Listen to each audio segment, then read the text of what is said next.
আমরা প্রত্যেকেই সফলতা চাই।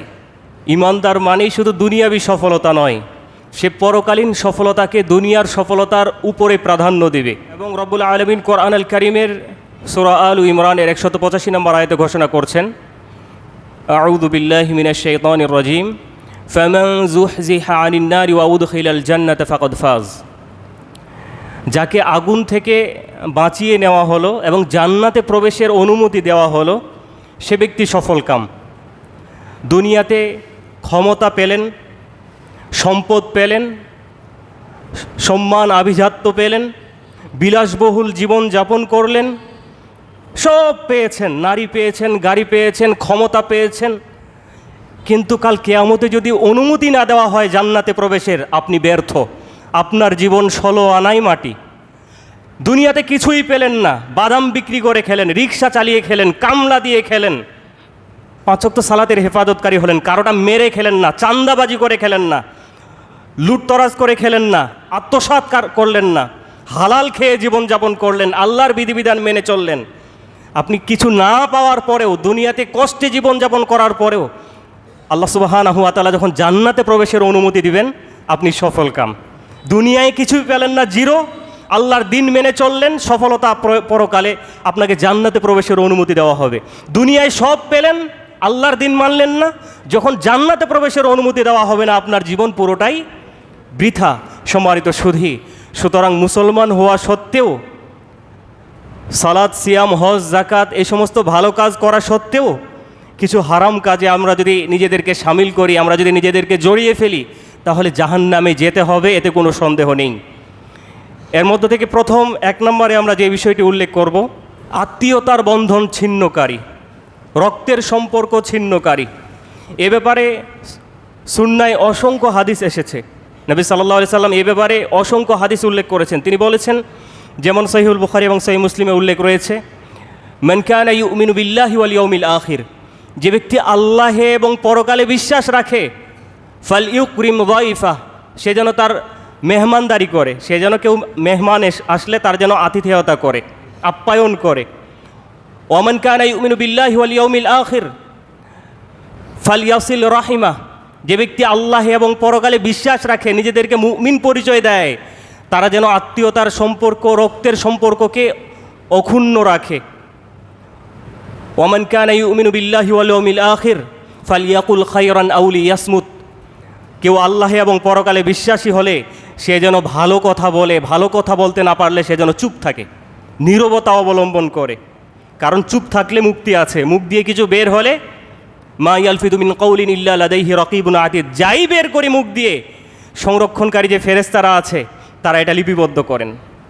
সম্মানিত সুধী, তাহলে ঈমানের দাবি করলে আপনাকে আমাকে আত্মীয়তার সম্পর্ককে অক্ষুণ্ণ রাখতে হবে, রক্তের সম্পর্ককে বজায় রাখতে হবে। এবং আল্লাহ রাসূল সাল্লাল্লাহু আলাইহি সাল্লাম বলছেন, যেটা সহিহুল বুখারী এবং সহিহ মুসলিমে উল্লেখ রয়েছে, লা ইয়াদখুলুল জান্নাতা কাতি' আই কাতিউ রাহিমিন, আত্মীয়তার বন্ধন, রক্তের সম্পর্ক ছিন্নকারী জান্নাতে প্রবেশ করবে না। অন্য হাদিসে আল্লাহ রাসূল সাল্লাল্লাহু আলাইহি সাল্লাম বলেছেন, এটাও সহিহুল বুখারী এবং সহিহ মুসলিমে উল্লেখ রয়েছে, যে ব্যক্তি পছন্দ করে যে দীর্ঘায়ু সে লাভ করবে এবং তার রিজিক বৃদ্ধি করবে, সে দীর্ঘ জীবন লাভ করতে চায় এবং তার রিজিককে যে ব্যক্তি বৃদ্ধি করতে চায়, সে যেন তার আত্মীয়তার সম্পর্ক, রক্তের সম্পর্ককে যেন অটুট রাখে, এটাকে যেন ভেঙে না দেয়। তাহলে এই যে 3টি হাদিস আমরা শুনলাম, প্রতিটি হাদিসই বুখারী এবং মুসলিমে উল্লেখ রয়েছে। আত্মীয়তার বন্ধন ছিন্নকারী জান্নাতে যেতে পারবে না। আজকে যেন দুনিয়াবী স্বার্থের কাছে, অর্থ সম্পদের কাছেই এই আমাদের আত্মীয়তার সম্পর্কগুলো একেবারে তছনছ হয়ে যাচ্ছে। এই অর্থ সম্পদের কাছে, দুনিয়াবী স্বার্থের কাছেই যেন হার মেনে যাচ্ছে আমাদের সম্পর্কগুলো। সম্মানিত সুধী, আমাদেরকে মনে রাখতে হবে যে পরকালীন জীবনটাই হলো আসল জীবন। বাল তুসিরুনাল হায়াতাদ দুনিয়া ওয়াল আখিরাতু খায়রুম ওয়া আবকা, পার্থিব জীবনকেই প্রাধান্য দিয়ে থাকো, অথচ পরকালীন জীবনই হলো স্থায়ী এবং তোমাদের জন্য কল্যাণকর। সুতরাং সেই জীবনে সফলতা পেতে হলে কিছু ছাড় দিয়ে একে অপরে সমঝোতায় আত্মীয়তার বন্ধনগুলোকে কিভাবে অটুট রাখা যায় সেটা আমাদেরকে চেষ্টা করতে হবে। এবং অধিকাংশ এই সমস্যাগুলো হচ্ছে সম্পদ বন্টন নিয়ে বা চাচা ভাতিজার সম্পদ বন্টন নিয়ে। এই সম্পদ বন্টন, অর্থনৈতিক লেনদেন, এইসবের কারণেই আমাদের আত্মীয়তার সম্পর্কগুলো আজকে নষ্ট হয়ে যাচ্ছে। সুতরাং আমরা সব সময় পরকালকে দুনিয়াবি এই বিষয়গুলোর উপরে প্রাধান্য দেব, তাহলে রব্বুল আলামিন আমাদের জন্য সহজ করে দেবেন ইনশাআল্লাহ। আল্লাহ সুবহানাহু ওয়া তাআলা আমাদের সকলকেই আত্মীয়তার বন্ধনকে অটুট রাখার তৌফিক দান করুন, আল্লাহুম্মা আমিন। তবে অনেক সময় আত্মীয়রা আমাদের এমন কিছু ক্ষতি করে ফেলে, এমন বড় কিছু ক্ষতি করে ফেলে, যেটা আসলে আমরা কোনোভাবেই মেনে নিতে পারি না, কোনোভাবেই মেনে নিতে পারি না। যে আমি অন্যায় করি নাই, সে আমার সাথে কেন অন্যায় করলো। হ্যাঁ, আপনি পরকালে বিচার দিবেন, পরকালে আল্লাহর কাছে বিচার দিবেন। এর মানে এই নয় যে দুনিয়াবি সকল একেবারে চলাফেরা কথাবার্তা একেবারে সব ছেড়ে দিবেন।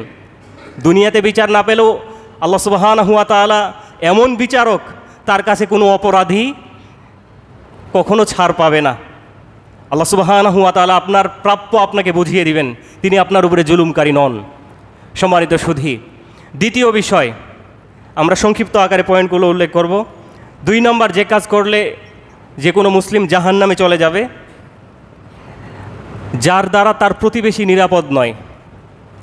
যেটা সহিহুল বুখারীতে এবং সহিহ মুসলিমে উল্লেখ রয়েছে, আল্লাহ রাসূল সাল্লাল্লাহু আলাইহি সাল্লাম বলছেন, ওয়াল্লাহি লা ইউমিন, ওয়াল্লাহি লা ইউমিন, ওয়াল্লাহি লা ইউমিন। আল্লাহ রাসূল 3 বার বললেন, আল্লাহর কসম করে বলছি সে ব্যক্তি ঈমানদার নয়, আল্লাহর শপথ করে বলছি সে ব্যক্তি ঈমানদার নয়, আল্লাহর শপথ করে বলছি সে ব্যক্তি ঈমানদার নয়।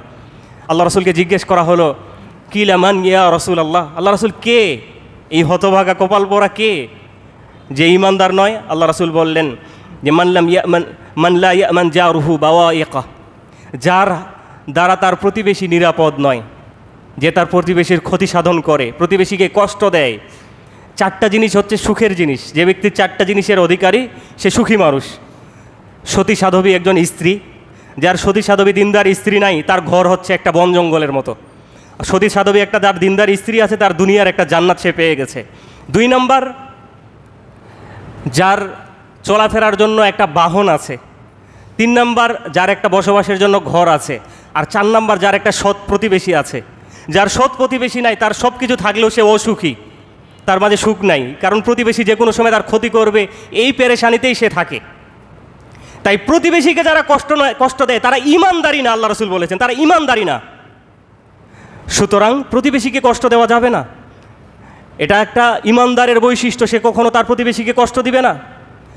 এবং প্রতিবেশীর এত বেশি খোঁজখবর নিতেন আল্লাহ রাসূল, বা নিতে উৎসাহ দিয়েছেন, যে আপনারা আমার তরকারিতে একটু বেশি ঝোল দিতে বলেছেন, যাতে এটা দিয়ে একটু প্রতিবেশীর খোঁজখবর নিতে পারি, তরকারির ঝোল দিতে পারি, খোঁজখবর নিতে পারি। আজকে এক ফ্ল্যাটের মানুষ পাশের ফ্ল্যাটের খোঁজখবর রাখে না।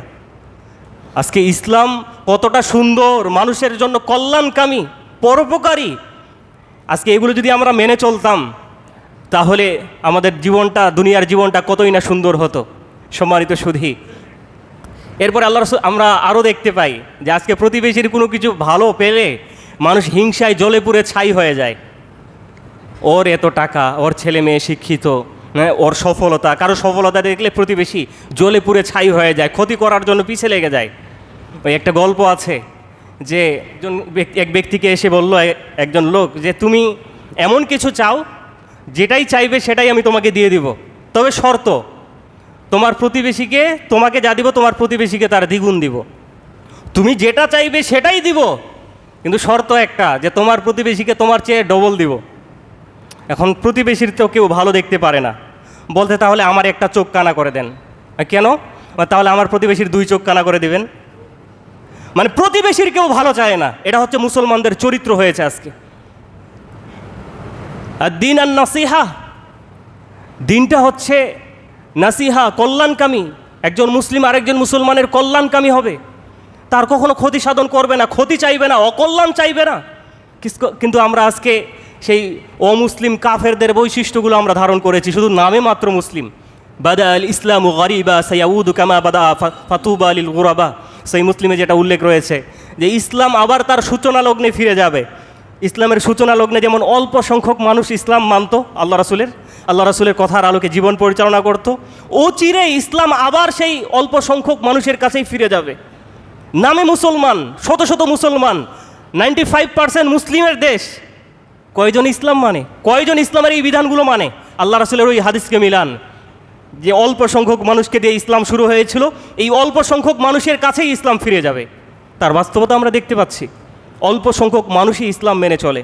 সম্মানিত সুধী, 3 নম্বর যে কাজগুলি করলে মানুষ জাহান্নামে যাবে একজন মুসলমান, এর 3 নম্বর হলো জাসাদুন গুদিয়া বিল হারাম। ওই দেহ যেটা হারাম খাদ্য দ্বারা গঠিত। আজকে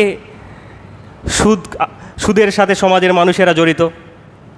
আমি জানি না এই সমাজের মানুষ জড়িত কিনা, আপনাদেরকে ভদ্র ভালো ইসলামিক মানুষ হিসেবেই আমি জানি, যেহেতু আমি অন্য এলাকা থেকে এসেছি। আপনাদের অভ্যন্তরীণ বিষয় আমি জানি না, কিন্তু যারা সুদের সাথে জড়িত, ঘুষের সাথে জড়িত, যারা আত্মসাতের সাথে জড়িত, যারা অন্যেরটা মেরে খাওয়ার সাথে জড়িত, যারা চাঁদাবাজির সাথে জড়িত, যারা প্রতারণা ধোঁকা দেওয়ার সাথে জড়িত, এই সমস্ত অকল্যাণের সাথে জড়িত হয়ে যারা অর্থ সম্পদ উপার্জন করছে, তাদেরকে বলতে চাই যে আল্লাহ রাসূল সাল্লাল্লাহু আলাইহি সাল্লাম স্পষ্টভাবে বলেছেন যে ওই ব্যক্তির দেহ জান্নাতে যাবে না যেটা হারাম দ্বারা গঠিত। সহিহ মুসলিমে উল্লেখ রয়েছে, আল্লাহ রাসূল সাল্লাল্লাহু আলাইহি সাল্লাম এক ব্যক্তির বর্ণনা করছেন, ইউতিলুস সাফার আশআসা আকবার ইয়ামুদ্দু ইয়াদাইহি, যে এক ব্যক্তি দীর্ঘ সফর করার পরে সে উস্কো শুষ্ক চুল পোশাক আশাকে সে আল্লাহকে ডাকছে ইয়া রব্বি ইয়া রব্বি, অথচ মাতআমুহু হারামুন মাশরাবুহু হারামুন মালবাসুহু হারামুন ওয়া গুদিয়া বিল হারাম। সে ব্যক্তির খাবার হারাম, তার পানীয় হারাম, তার পোশাক পরিচ্ছেদ হারাম, তার দেহটাই হারাম দ্বারা গঠিত। ফাআন্না ইউস্তাজাবু লাহ, কীভাবে তার জবাব দেওয়া হবে, কিভাবে তার দোয়া কবুল করা হবে, কিভাবে আল্লাহ তাআলা তার ডাকে সাড়া দিবেন? আজকে আপনি হারাম খাচ্ছেন, আপনার এই হারামের সাথে আপনার স্ত্রী সন্তানকেও জড়িয়ে ফেলছেন, এই হারামটা খাওয়াচ্ছেন। সুদের টাকা, ঘুষের টাকা, আত্মসাতের টাকা, অন্যায় করে উপার্জন করা টাকা, হারাম পন্থায় উপার্জিত টাকা, স্ত্রী কন্যা সন্তানকেও আপনি খাওয়াচ্ছেন, ছেলে মেয়েদেরকে খাওয়াচ্ছেন, সবাইকেই আপনি হারামের সাথে জড়িয়ে ফেলছেন। এর জন্য আপনি দায়ী। এই সন্তান, এই পরিবার কখনো ইসলামের পথে ধাবিত হওয়ার কখনো আশাই করা যায় না, কারণ তারা হারাম খেয়ে কীভাবে ইসলামিক জীবনযাপন করবে, কীভাবে ইসলামিক জীবনযাপন করবে? সম্মানিত সুধী, তাই মা বোনদেরকেও এক্ষেত্রে ভূমিকা রাখতে হবে। তারা বলবে যেটা সালাফগণের স্ত্রীগণ বলতেন, নাসবির আলাল জু ওয়ালান নাসবির আলান নার। স্বামীদেরকে বলতে হবে যে আমরা ক্ষুধার উপরে ধৈর্য ধারণ করতে রাজি, 3 বেলার জায়গায় একবার খাওয়াবে আমরা খাবো, বছরে মোটা 1-2টা কাপড় দিবে, এটাই যথেষ্ট, চিকন দামি কাপড় আমাদের প্রয়োজন নেই। কিন্তু হারাম খাবার খেয়ে হারাম পোশাক পরে আমরা জাহান্নামের আগুনে জ্বলে পুড়ে ছাই হব, এর উপরে আমরা ধৈর্য ধারণ করতে রাজি নই। স্ত্রীদেরকে এভাবে তাদের স্বামীদেরকে বলতে হবে। সম্মানিত সুধী, 4 নম্বর, যার অন্তরে সরিষার দানা সম পরিমাণ অহংকার রয়েছে সে ব্যক্তি জান্নাতে যাবে না। আল্লাহ রাসূল সাল্লাল্লাহু আলাইহি সাল্লাম বলছেন, লা ইয়াদখুলুল জান্নাতা মান কানা ফি কলবিহি মিসকালু যাররাতিন মিন কিবরিন, যেটা সহিহ মুসলিমে উল্লেখ রয়েছে, যে ব্যক্তির অন্তরে সরিষা দানা পরিমাণ সমপরিমাণ অহংকার থাকবে, দাম্ভিকতা থাকবে, সে ব্যক্তি জান্নাতে যাবে না। তো আল্লাহ রাসূলকে জিজ্ঞেস করা হলো, ক্বালার রাজুল আন্নার রাজুলা, যে কোনো ব্যক্তি পছন্দ করে আইয়াকুনা সাউবুহু হাসানান ওয়া না'লুহু হাসানান, যে মানুষ তো পছন্দ করে যে তার পোশাকটা সুন্দর হোক, তার জুতাটা সুন্দর হোক, এটা তো মানুষ চায়। মানে সে বুঝাতে চাচ্ছে সুন্দর পোশাক পরিচ্ছদ পরলে কি অহংকার হয় কিনা আল্লাহ রাসূলকে জিজ্ঞেস করলেন। আল্লাহ রাসূল বললেন, ইন্নাল্লাহ জামিল ওয়া ইউহিব্বুল জামাল, আল্লাহ তাআলা সুন্দর আর তিনি সৌন্দর্যকেই পছন্দ করেন। আপনার সামর্থ্য আছে, আপনি সুন্দরটাই পরবেন, পরিপাটি হয়ে থাকবেন, কিন্তু অহংকারটা কি? আল্লাহ রাসূল 2টি শব্দ বলেছেন, আল কিবরু বাতারুল হক ওয়া গামতুন নাস। অহংকার হলো সত্যকে প্রত্যাখ্যান করা আর মানুষকে তুচ্ছ করা, হ্যায় প্রতিপন্ন করা, তুচ্ছ তাচ্ছিল্য করা, এটাই হলো অহংকার। আপনি সত্য কোনো বিষয়ে জানার পরে সেটাকে যদি আপনি গ্রহণ না করেন, প্রত্যাখ্যান করেন, বর্জন করেন, তাহলে আপনি দাম্ভিক, অহংকারী। আর আপনি যদি অন্য কোনো মুসলিম ভাইকে ছোট মনে করেন, তুচ্ছ তাচ্ছিল্য করেন, হ্যায় প্রতিপন্ন করেন, তাহলে আপনি অহংকারী। এই 2টি গুণ যার মাঝে আছে সে ব্যক্তি হলো অহংকারী। মানুষকে, অন্য মুসলিম ভাইকে হ্যায় প্রতিপন্ন করা এবং হককে বর্জন করা, গ্রহণ না করা, প্রত্যাখ্যান করা। সম্মানিত সুধী, তাহলে যার মাঝে এই বৈশিষ্ট্যগুলো আছে সে হলো অহংকারী। এই জন্য কোরআনুল কারীমে আল্লাহ তাআলা কাফেরদের বৈশিষ্ট্য উল্লেখ করার পরে বিভিন্ন স্থানে তিনি বলেছেন, যারা অহংকারী, দাম্ভিক, তাদেরকে আল্লাহ তাআলা পছন্দ করেন না। মানে তারা দাম্ভিকতার কারণেই ইসলামের বিধানগুলোকে মেনে নিত না। তারা বাপদাদার সেই পূর্বপুরুষদের রীতি রেওয়াজকেই তারা মেনে চলতো, কোরআন সুন্নাহকে মানতো না দাম্ভিকতার কারণেই। তো কোনো মুসলিম যখন কোরআন সুন্নাহর বিধানকে মানবে না, তখন বুঝতে হবে সঠিক প্রমাণ হওয়ার পরেও কোরআন এবং সুন্নায় সেটার প্রমাণ থাকা সত্ত্বেও যদি কেউ এটাকে প্রত্যাখ্যান করে, বর্জন করে, তখন সে অহংকারী হিসেবে গণ্য হবে, আর তার জন্য জান্নাত হারাম। 5, 6, 7 এবং 8 চারটি বিষয় একই হাদিসে এসেছে। আল্লাহ রাসূল সাল্লাল্লাহু আলাইহি সাল্লাম বলছেন, লা ইয়াদখুলুল জান্নাতা মান্নান। দান করে যে ব্যক্তি খোঁটা দেয়, কারো উপকার করে ভালো কাজ করার পরে যে ব্যক্তি খোঁটা দেয়, যে তোর এত উপকার করলাম তারপরে তুই আমার বিপক্ষে গেলি। এই যে আপনি কারো উপকার করেছেন, এটা ওই দিনই ভুলে যাবেন। উপকার করার পরে ওই দিন ভুলে যাবেন কিয়ামত পর্যন্ত, যে এটা আর স্মরণে রাখবেন না। কারণ আপনার মুখ দিয়ে যদি কখনো বের হয় যে আমি এটা করেছি, কারণ আরবি একটা প্রবাদ আছে, ইত্তাকি শাররামান আহসানতা ইলাই, তুমি যার কল্যাণ করেছো, ভালো করেছো, তার ক্ষতি থেকে সাবধান। উপকারের বাগে খায়। তো উপকার করলে ক্ষতি করতে পারে, এটা স্বাভাবিক, কিন্তু কখনো আপনি বলতে পারবেন না যে তোর উপকার করেছিলাম, তোমার উপকার করেছিলাম, এটা করেছিলাম, কারণ এটা বললেই আপনার জন্য জান্নাত হারাম। জান্নাত হারাম। উপকার করে যে নেকিটা পেয়েছিলেন ওটাও একেবারে বরবাদ। 6 নম্বর, ওয়াল আক্কু, পিতামাতার অবাধ্য সন্তান। একালের শিক্ষিত ছেলে মেয়েদের চেয়ে সেকালের অশিক্ষিত ছেলে মেয়েরাই বাবা মাকে বেশি মূল্যায়ন করত। আজকে সার্টিফিকেটধারী বেড়েছে, অনেক শিক্ষার আমাদের ব্যবস্থা রয়েছে সমাজে, কিন্তু আজকে বর্তমানেই এই সমাজেই সেই বৃদ্ধাশ্রম তৈরি করা হয়েছে। কিন্তু সে যুগে সেকালে সেই অজ্ঞতার সময় কিন্তু সেই বৃদ্ধাশ্রম ছিল না। তাহলে এই শিক্ষিত মানেই শুধু শিক্ষিত নয়, শিক্ষাই জাতির মেরুদণ্ড হতে পারে না, বরং সুশিক্ষাই জাতির মেরুদণ্ড। যে ঔষধে ভেজাল দেয়, যে খাবারে ভেজাল দেয়, যে বিভিন্ন পণ্যে ভেজাল দেয়, যারা দুর্নীতি করে তারা অশিক্ষিত। আমাদের দেশের রিক্সা চালক দুর্নীতি করে? যারা মেডিসিনে ভেজাল দেয় তারা কি রিক্সা চালক, মুচি, কামলা? সবাই বড় বড় সার্টিফিকেটধারী, অশিক্ষিত তারা, লেবেল ঝুলানো তাদের, কিন্তু এই শিক্ষায় তারা শিক্ষিত নয়, তারা অমানুষ, পশু। বরং সুশিক্ষাই জাতির মেরুদণ্ড। সম্মানিত সুধী, তাহলে এই শিক্ষিত জাতি আজকে পিতামাতাকে মূল্যায়ন করতে পারে না। বাবার রাগ আর সূর্যের তাপ, এ দুটোকে সহ্য করতে শিখতে হবে, কারণ সূর্য না থাকলে দুনিয়া অন্ধকার, আর বাবা না থাকলে জীবন অন্ধকার। যেই বাবার ঘাম ভেজানো টাকায় আমরা সেন্ট মেখে বেড়াই, তারই নাম বাবা। সেই বাবার সাথে মানুষ কিভাবে খারাপ আচরণ করতে পারে? যেই মা না ঘুমিয়ে যারা আমরা সন্তানের বাবা হয়েছি, একটুকু খেয়াল করেছেন যখন আপনার স্ত্রী রাত্রেবেলায় না ঘুমিয়ে সন্তানকে নিয়ে আপনি ঘুমাচ্ছেন, আপনার স্ত্রী সন্তানকে নিয়ে ব্যস্ত, আপনার মাও তো একদিন এভাবে না ঘুমিয়ে আপনাকে প্রতিপালন করেছেন। সেই মাকে আপনি কষ্ট দিচ্ছেন। আপনার চেয়ে কুলাঙ্গার আর কেউ হতে পারে? আপনার দুনিয়া পরকাল দুটোই নষ্ট। আল্লাহ রাসূল বলেছেন, লা ইয়াদখুলুল জান্নাতা আকুন, পিতামাতার অবাধ্য সন্তান জান্নাতে যাবে না, জান্নাতে যাবে না। পুরান ঢাকায় পড়ার সুযোগ হয়েছে, আমার ওস্তাদ বলেছিলেন, এক গলিতে তার সন্তান মারতে মারতে সেই বংশালের এক দরজায় নিয়ে এসেছে। এরপরে বাবা সন্তানকে বলছে, বাবা আর মারিস না, কারণ তোর দাদাকেও আমি মারতে মারতে এখানে নিয়ে এসেছিলাম, আর মারিস না। আজকে আপনি আপনার সন্তানের সাথে, বাবার সাথে, মায়ের সাথে খারাপ আচরণ করবেন, কালকে আপনিও প্রস্তুত হন, এর চেয়েও কঠিন বাস্তবতার সম্মুখীন হবেন আপনি। সম্মানিত সুধী, বাবা মা থাকতে বাবা মার মূল্যায়ন করুন, কারণ আল্লাহ রাসূল জিহাদে যেতেও নিষেধ করেছেন। যদি ঘরে বাবা মা থাকে তবে তাদের সেবা শুশ্রূষা করতে বলেছেন। বাবা মার সেবা শুশ্রূষা করে, তাদের খুশি করে, তাদের সন্তুষ্টি অর্জন করে যদি আপনি জান্নাতে না যেতে পারেন, তাদেরকে পেয়েও যদি আপনি দুনিয়াতে জান্নাত হাসিল না করতে পারেন, আপনার পুরো জীবনটাই বৃথা। সম্মানিত সুধী, 7 নম্বর, মুদমিনুল খামর, যারা নেশাদার দ্রব্য সেবন করে নিয়মিত, তারাও জাহান্নামী। সুতরাং নেশাদার দ্রব্য ছাড়তে হবে। সম্মানিত সুধী, এরপরে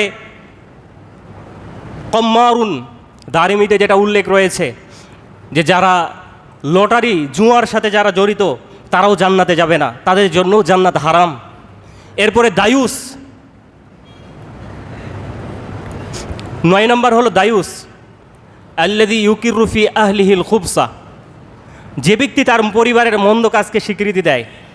স্ত্রী সন্তান নামাজ পড়ে না, পর্দা করে না, গান বাজনা বাজায়, তারা অনইসলামিক কাজের সাথে জড়িত, আপনি সেভাবে শাসন করেন না, মানে আপনি এই মন্দ কাজকে স্বীকৃতি দিচ্ছেন। আর মন্দ কাজকে স্বীকৃতি দেওয়া মানে আপনি দায়ুস। আপনার নামাজ রোজা, লম্বা জামা, দাড়ি, কপালে সালাতের দাগ ফেলে দেওয়া, নামাজ পড়তে পড়তে দাগ ফেলে দিয়েছেন, আপনি যদি ওই কাবা ঘরেও মরে যান তাও আপনি জান্নাতে যেতে পারবেন না, কারণ আপনি দায়ুস। পরিবারের মন্দ কাজকে আপনি স্বীকৃতি দিচ্ছেন। বলবেন হুজুর আমার কথা শুনে না, এটা কাপুরুষের কথা। যেমন মহিলারা বলে, কোন মরিচ এনেছো, একটু দিয়েছি বেশি ঝাল হয়ে গেছে, মানে বলবে না যে একটু বেশি দিয়েছি, ঝাল বেশি হয়েছে আজকে, এটা স্বীকার করবে না। বলবে যে এমন মরিচ নিয়ে এসেছো, অল্প দিয়েছি বেশি ঝাল হয়ে গেছে, নিজের উপরে দোষ নিবে না। তো আপনি কাপুরুষ, হুজুর কথা শুনে না, এটা কোনো কথা? লাঠি ঝুলিয়ে রাখবেন দরজায়। স্ত্রী নামাজ পড়বে না লাঠি দিবেন, সন্তান নামাজ পড়বে না লাঠি দিবেন। কথা দিয়ে যদি কাজ না হয় লাঠি দিতে হবে। যোগ্য অভিভাবকের পরিচয় দিবেন, পুরুষের পরিচয় দিবেন, কাপুরুষের মতো কথা বলবেন না। স্ত্রী নামাজ পড়বেন না, রান্না বান্না করবে, ওই বেনামাজির হাতের রান্না খেলে আপনারও নামাজে মন মানসিকতা থাকবে না, নামাজে মহব্বত তৈরি হবে না। এজন্য আমরা আজকে বলি যে হুজুর নামাজে মন আসে না, এই ব্যবসা বাণিজ্যে একবার যায়, এই পার্কে যায়, এই দোকানে যায়, কেন হবে না? এর অনেকগুলো কারণ আছে, পাপের সাথে জড়িত, বেনামাজির হাতের খাবার, এই সবগুলোই এগুলোর কারণ। সম্মানিত সুধী, এরপরে আল্লাহ রাসূল সাল্লাল্লাহু আলাইহি ওয়াসাল্লাম 10 নম্বরে তিনি বলছেন, আল জাওয়াজ ওয়াল জাদারি, রূঢ়ভাষী, অশ্লীল ভাষী এবং অহংকারী দাম্ভিক এরাও জান্নাতে যাবে না। যে ব্যক্তি রূঢ়ভাষী, রুক্ষ ভাষায় কথা বলে, অশ্লীল ভাষায় কথা বলে, অনর্থক বাজে কথা দিয়ে মানুষকে কষ্ট দেয়, এরাও জান্নাতে যাবে না, যেটা সুনানে আবি দাউদে উল্লেখ রয়েছে। আর যেটা সহিহুল বুখারী এবং সহিহ মুসলিমে উল্লেখ রয়েছে যে এমন রাষ্ট্রনায়ক যিনি তার প্রজাদেরকে ধোঁকা দেয়, গাশুন আলা রাইয়াতিহি, যে সমস্ত রাষ্ট্রনায়ক তাদের অধীনস্থদেরকে, প্রজাদেরকে প্রতারণা করে, ধোঁকা দেয়, তারা জান্নাতে যাবে না। আজকে আমরা কোনো মুসলমান ভাইয়ের দোষ দেখলে, আমি যদি এখন 9-এর ঘরের নামতা বলি যে 9 একে 9, 9 দুগুণ 20, 3 লং 27, এভাবে যদি বলি আমি 9টা ঠিক করেছি, একটা ভুল করেছি, আপনি কিন্তু বলে বেড়াবেন যে হুজুর 9-এর ঘরের নামতাটাও বলতে পারলো না, 9 দুগুণ 20 বলে ফেলেছে। অথচ আপনার দরকার বলার কথা ছিল যে হুজুর 9টাই ঠিক বলেছে, একটা ভুল বলেছে। কিন্তু আমরা 9টা সঠিক পাওয়ার পরেও একটা ভুল দেখে আমরা তাকে খারাপ বলি। অথচ একজন মুসলমানের বৈশিষ্ট্য হবে, সে কোনো মুসলিম ভাইয়ের যদি অকল্যাণকর ক্ষতিকর কিছু দেখে, সে যেন তার দিকে খেয়াল করে। এটা সহিহ মুসলিমের হাদিস যে তার মাঝে এমন কোনো ভালো গুণ আছে যেটা দেখার পরে সে যেন তার প্রতি সন্তুষ্ট হয়ে যায়, তাকে ভালো বলে। যাকে আপনি খারাপ বলছেন, দেখেন তার মাঝে ভালো গুণও আছে ভালো বলার মতো। তাহলে কেন এই খারাপ গুণগুলো নিয়ে আমরা বলে বেড়াচ্ছি? আজকে আমি কখনো কোনো রাজনৈতিক কথা বলার পক্ষে নয়, তবে যতটুকু ইসলাম সাপোর্ট করে, আল্লাহ তাআলা এই জাতির কল্যাণ চেয়েছেন, সেই জাতি কখনো সফলতা অর্জন করবে না যাদের নেতৃত্ব দেয় নারী। আল্লাহ তাআলা সেটা থেকে আমাদেরকে মুক্ত করেছেন, আলহামদুলিল্লাহ।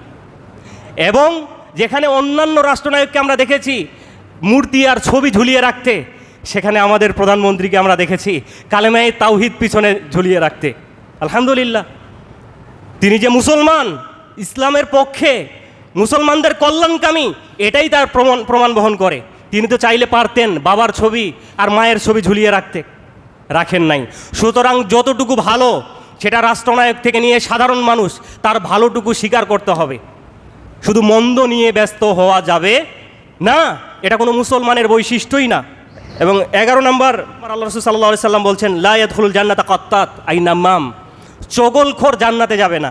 এর কথা ওকে লাগিয়ে বেড়ায়, ওর কথা ওকে বলে বেড়ায়, সমাজে বিপর্যয় সৃষ্টি করে, এই লোকেরা জান্নাতে যাবে না। 12 নম্বর হলো মুসাদ্দিকুন বিসসিহির, যারা জাদুকে বিশ্বাস করে। আজকে জাদু টোনা কবিরাজি আমাদের সমাজে ব্যাপকতা লাভ করেছে, যে মানুষকে অসুস্থ করে ফেলে। এর বাস্তবতা আছে, কিন্তু এগুলোকে বিশ্বাস করা যাবে না। তবে কেউ আপনাকে জাদু করেছে, আপনার ক্ষতি করেছে, আপনি আগে কি করেন? সর্বপ্রথম দৌড়িয়ে আগে কবিরাজের কাছে যান, যারা টাকা খাওয়ার এখন ছক তৈরি করে বসে থাকে, এই করবে সেই করবে, এত টাকা, 5,000, 10,000, 20,000 টাকা দিতে হবে। এরা এভাবে সন্ত্রাসী করে, চাঁদাবাজি করে ঝাড়ফুঁকের নামে। অথচ আপনার কোনো সমস্যা হলে যদি মনে হয় যে আপনাকে জাদুয়ে কেউ আক্রান্ত করেছে, ক্ষতি করার চেষ্টা করছে, আপনি প্রথমে আল্লাহর শরণাপন্ন হবেন। প্রত্যেক সালাতের পরে 3 কুল পড়বেন, ঘুমানোর পূর্বে 3 কুল পরে মাথা থেকে পা পর্যন্ত মাসা করবেন, দোয়া পড়বেন বিসমিল্লাহিল্লাযী লা ইয়াদুররু মা ইসমিহি শাইউন ফিল আরদি ওয়ালা ফিস সামাই ওয়া হুয়াস সামিউল আলিম। এভাবে দোয়া পড়বেন, ইনশাআল্লাহ আল্লাহ তাআলা আপনাকে সুস্থতা দান করবেন, কেউ আপনার কোনো ক্ষতি করতে পারবে না। এত কবিরাজের কাছে যান কেন? এত গণকের কাছে যান কেন? এত জাদুঘরের কাছে যান কেন? যদি যান এবং বিশ্বাস করেন তাহলে আপনার জন্য জান্নাত হারাম। অনেকগুলো বিষয়, আলোচনা দীর্ঘ করার সুযোগ নেই। আল্লাহ সুবহানাহু ওয়া তাআলা আমাদেরকে এই বিষয়গুলি মেনে চলার তৌফিক দান করুন। আমরা যেন মুসলমান হওয়া সত্ত্বেও এই হারাম কাজগুলির সাথে জড়িত হয়ে যেন নিজেদের জন্য জান্নাত হারাম করে জাহান্নাম যেন অবধারিত না করে ফেলি। আল্লাহ তাআলা আমাদের সকলকেই এই হারাম কাজগুলি থেকে বিরত থাকার তৌফিক দান করুন। আল্লাহুম্মা আমিন। আকুল কাউলি হাদা আস্তাগফিরুল্লাহ লি ওয়া লাকুম ওয়া লিসাইরিল মুসলিমিন। সম্মানিত সুধী, আজকের এই সংক্ষিপ্ত জুমার খুতবার আলোচ্য বিষয় ছিল যে এমন কিছু হারাম বিষয় যেগুলি কোনো মুসলিম করলে তার জন্য জান্নাত হারাম হবে এবং জাহান্নাম অবধারিত হবে, মুসলমান হওয়া সত্ত্বেও তাকে জাহান্নামে যেতে হবে। এমন আমরা কিছু পয়েন্ট উল্লেখ করেছি। পয়েন্টগুলো শুধু একবার বলি। পয়েন্ট আমরা অনেকগুলোই সংগ্রহ করেছিলাম, কিন্তু সবগুলো বলা সম্ভব হয়নি। তার মাঝে কয়েকটি হচ্ছে যে আত্মীয়তার বন্ধন ছিন্ন করে, 1 নম্বর। 2 নম্বর, যে ব্যক্তি তার প্রতিবেশীকে কষ্ট দেয়। 3 নম্বর, হারাম খাদ্য খাবার দ্বারা যার দেহ গঠিত। 4 নম্বর, যার অন্তরে সরিষার দানা পরিমাণ অহংকার আছে। 5 নম্বর, দান করে খোঁটা দেয় যায়, উপকার করে খোঁটা দেয় যায়। 6 নম্বর, পিতামাতার অবাধ্য সন্তান। 7 নম্বর, যারা নিয়মিত নেশাদার দ্রব্য সেবন করে। 8 নম্বর, যারা জুয়ার সাথে জড়িত, লটারির সাথে জড়িত। 9 নম্বর, যারা রূঢ়ভাষী, অশ্লীল ভাষী। এরপরে 10 নম্বর, যে সমস্ত শাসকেরা তাদের অধীনস্থদেরকে ধোঁকা দেয়, প্রতারণা করে। 11 নম্বর, চগলখোর। এবং 12 নম্বর হলো যারা জাদুকে বিশ্বাস করে।